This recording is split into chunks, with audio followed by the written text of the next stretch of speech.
तुमच्याही घरी दुधी भोपळ्याची भाजी पाहून नाक मुरडत असतील तर आजची ही खास रेसिपी फक्त तुमच्यासाठी.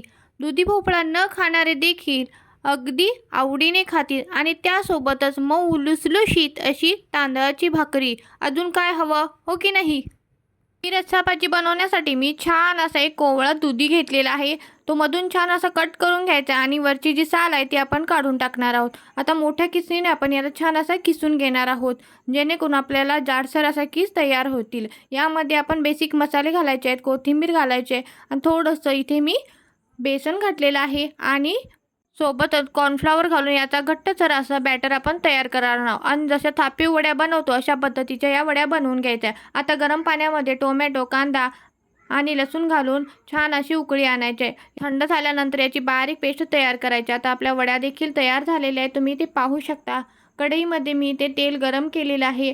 तेल छान गरम झालं की यामध्ये आपण जिरे घालणार आहोत. भरपूर असा कढीपत्ता घालायचा आहे आणि एक हिरवी मिरची देखील घालायची आहे. सोबतच मी इथे लाल तिखट देखील घातलेलं आहे आणि आपण जी बनवलेली पेस्ट आहे ती यामध्ये घालून घेणार आहोत. 2 ते 3 मिनटं छान असं आपण तेल सुटेपर्यंत परतून घ्यायचं आहे. पुन्हा थोडे बेसिक मसाले घालायचे आहेत. याची डिटेल रेसिपी मी आपल्या चॅनलवरती अपलोड केलेली आहे, तिथे तुम्ही जाऊन पाहू शकता.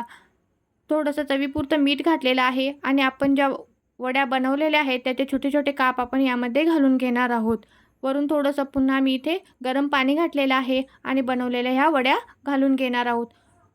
मंद गॅसवरती आपण ह्या 2 ते 3 मिनटं वड्या शिजवून घ्यायच्या आहेत. वरून कस्तुरी मेथी, कोथिंबीर घालून छान असं याला पुन्हा शिजवून घ्यायचं आहे. तयार आहे आपली झणझणीत अशी दुधी भोपळ्याची रस्सा भाजी किंवा थापीव वडी, तुम्ही काहीही म्हणू शकता. खायला अप्रतिम लागते. रेसिपी कशी वाटली कमेंट करून नक्की सांगा. Bye bye.